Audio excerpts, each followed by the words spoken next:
hard on ourselves to get to where we want to go, but that was a really good win for our team. Very proud of them. I told them in the locker room that starting to sound like a broken record now after last week, and then this game is. I think it's pretty fair to say that the situation we were in and behind, and they did a good job. They had a lot of different things.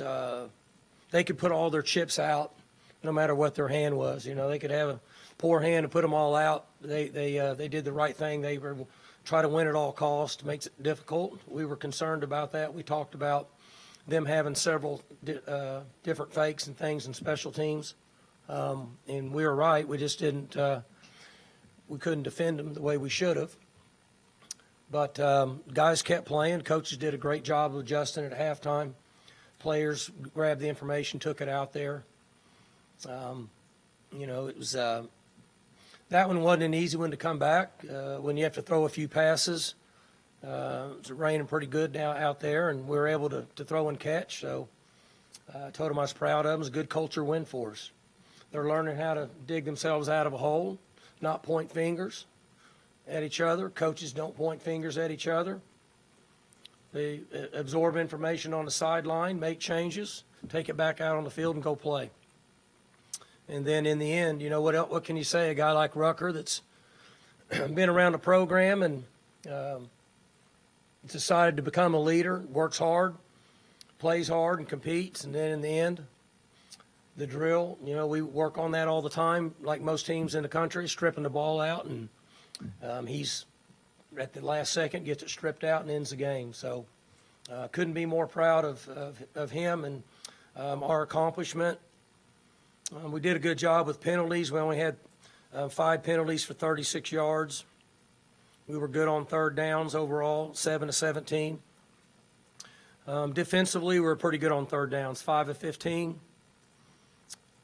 Obviously, we gave him some points with interceptions, but all he was able to run for us in the second half, make big runs, make a couple runs that were somewhat on his own, found a way to get it done. The last touchdown, that was a heck of a run. Guys rallied back. I was proud of our receivers. I don't think we had any drops today, which is not easy in this weather. So guys competed, ignored the conditions, found a way to get it done. So like I told them just now, they need to be with their friends, be with their families, enjoy this. And they got to come back and go to work tomorrow. We got another one a week from now and no time off. So I told them that I can't control them. Just like I can't play for them in games, they got to decide whether they want to play. They got to decide whether they want to be reckless with their body. They got to decide whether they want to compete. I can control the coaches. I can make them work their butt off over the next 5 days, but then they have to make that choice themselves. And I don't think there's any question that they will. They practiced hard last week. They followed the process and did a really good job last week. So that's what we expect from them when we move forward. Proud of the organization, proud of the coaches, proud of the fans that came out in a somewhat miserable day to be a fan and support the team, and they were loud there at the end.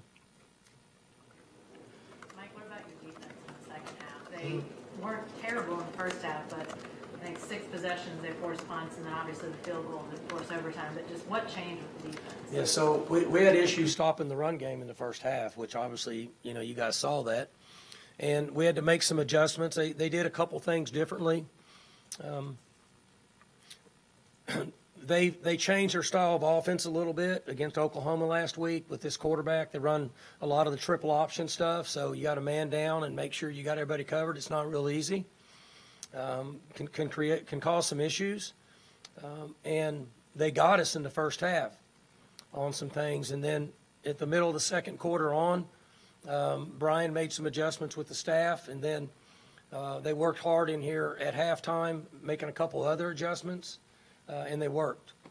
And so from that standpoint, there were good moves on our part and good moves with the players being able to understand and take it back out on the field. Mike, you talked about how good this team is at digging themselves out of a hole. Is it kind of confusing that you keep finding yourselves in holes because of the way that you're able to play and show that you're capable of playing? I heard most of it, but start over again now. Is it confusing how you end up behind so frequently when you show that you can dig yourself out of it?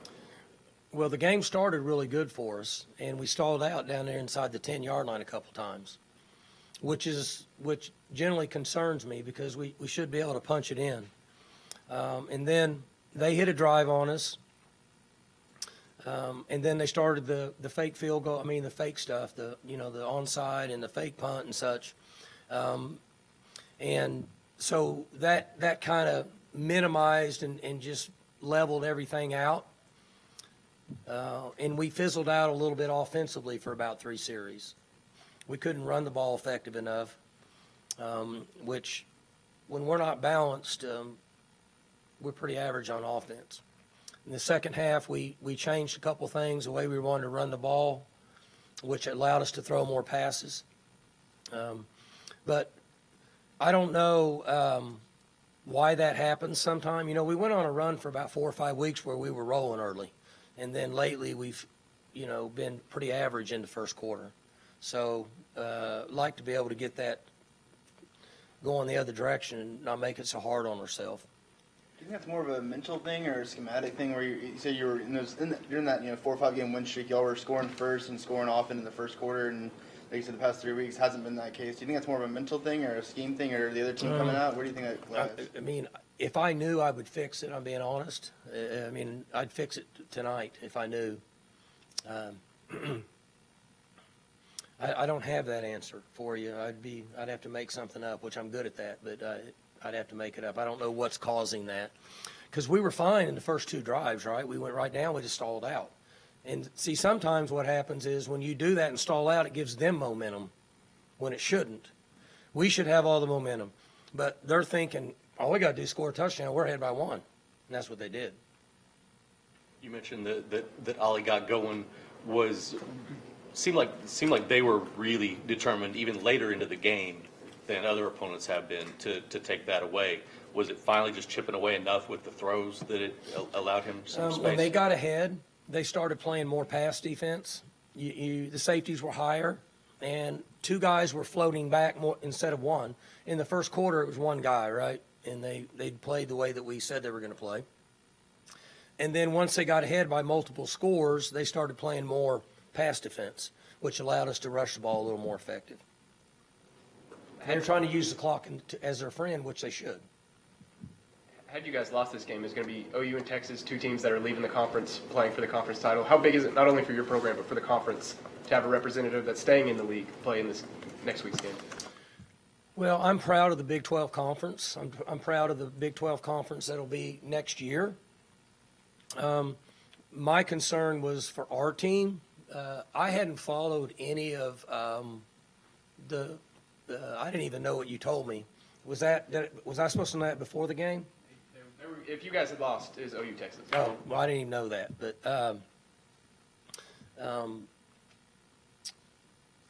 the Big 12 Conference has shown a lot of strength, and I'm proud to be in it and proud of who's coming into it. And so I never really looked at it that way.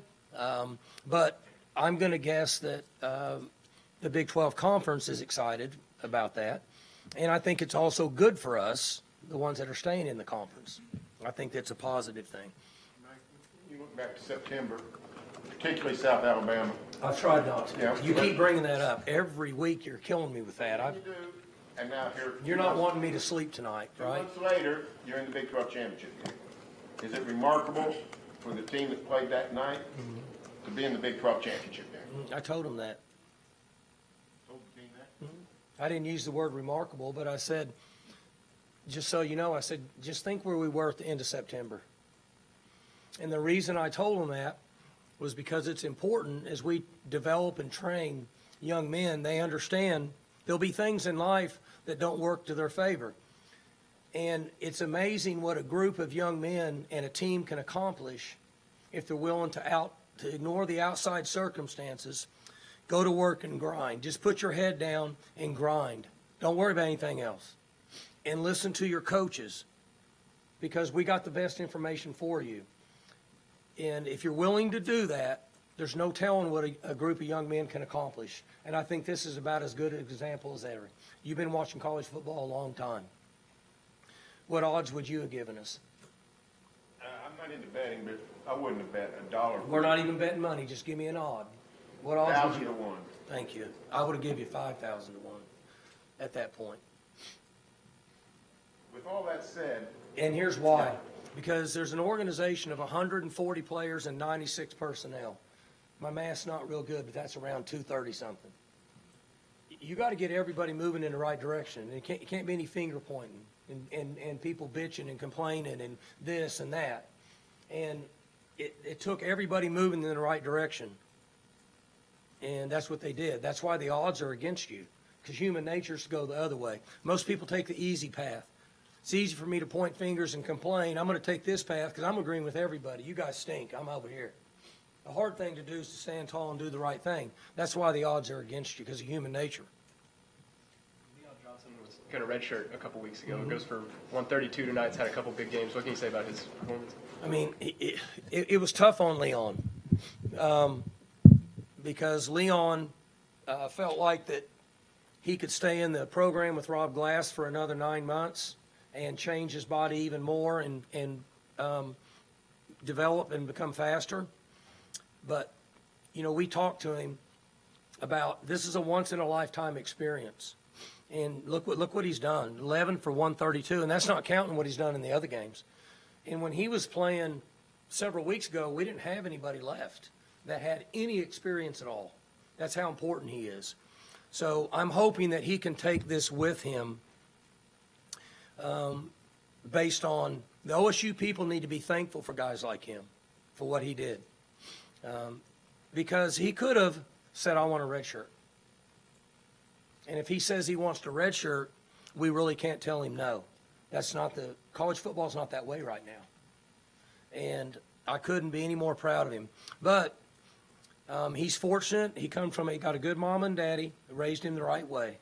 And they've given him good values. And then in the end, his core values matched ours, and that's the result you get. So, Mike, since Texas wasn't on your schedule, how aware had you been of Texas as the season progressed? Well, we see him on some crossover tape, and then, I mean, I watch him play a few games, not a lot, but obviously Texas is playing at a very high level right now. Texas has good players. Texas has great players. They've always had them. They play at a high level. They're not an easy team to play, but I like my team. I mean, you'll have a much better sense of the whole of Texas's team in the next couple of days, but, you know, you kind of had their number since 2010, but do you think this might be the best of the Texas teams you will have faced in that? This year, from a distance, without really looking at it, I think it's pretty safe to say they've gone on a, what are they, 11-1? They lost at the end of the game to Oklahoma. I did watch that game. Oklahoma went down the field at the end of the game.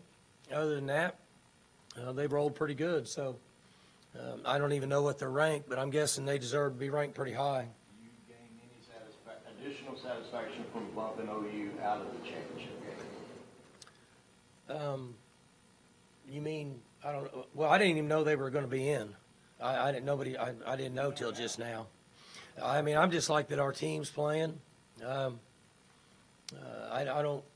never, things like that don't really affect me much. I don't really care about stuff like that. Last week you called that game a culture win, you know, big for your team and you know, them moving forward. Tonight you said culture win again. Is there similarities between those two games, between those two wins, or are they two different games that you can learn different things from about your team? Well, so we were way behind on the road, and I don't need to repeat myself. All the things that I think is important you have to do to come back. And then we were at home in this one, from that standpoint, makes it a little easier. What doesn't make it easier is the conditions weren't very conducive for us to come back. Now, I had asked Dunn to call plays faster. We weren't in a 2-minute, but, you know, you got to call plays faster because the math of the clock is working against us. Just Clock runs all the time now. It doesn't stop anymore. So we had to move really fast, and then defensively, Brian had to be a little more aggressive because we can't let them continue to use the clock by getting 2 and 3 first downs. And I think he was really good on that, of getting, like they had 2 3 and outs, right, in the third quarter. So the play callers on both sides of the ball have their back against the wall when you're behind by multiple scores. Brian's got to try to get them off the field fast, so he's got to be a little more high risk, which sometimes is not what it calls for based on the circumstance. Dunn's got to call plays faster, which is harder because you got to think.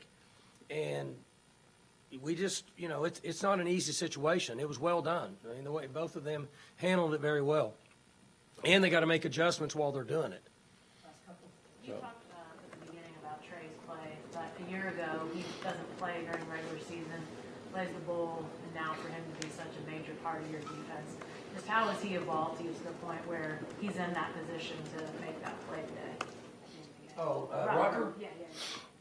Rucker's been awesome. He came in here as a transfer, and it took him about a year to learn our culture, how we do things, the way we do them, and why we do them. And once he kind of figured out, I like this, he's just done this, and he's been a great leader for us. Like, he missed 2 tackles early in the game, in the first quarter. Like, he threw no hitters, bounced off guys. Well, he's been a good tackler. So I go over, look him in the eye, I said, Ruck, man, you got to tackle and wrap these guys up and get them down. You're a good tackler. And so he accepts the coaching. When he first got here, he might not have. He might have been surly and salty. And that's the transition that he's made over the time he's been here. You mentioned Go ahead. Oh, How do you get this culture, especially against teams that you favored to beat, how do you get the culture to kick in the first half? I don't know. That's what I just said. If I had that answer, I would. Now, when I talk about culture, I'm just giving you my experience in being behind by multiple scores for 37 years, and staffs that point fingers and players that point fingers and blame each other, and they're sitting on the bench being sour. We don't have that.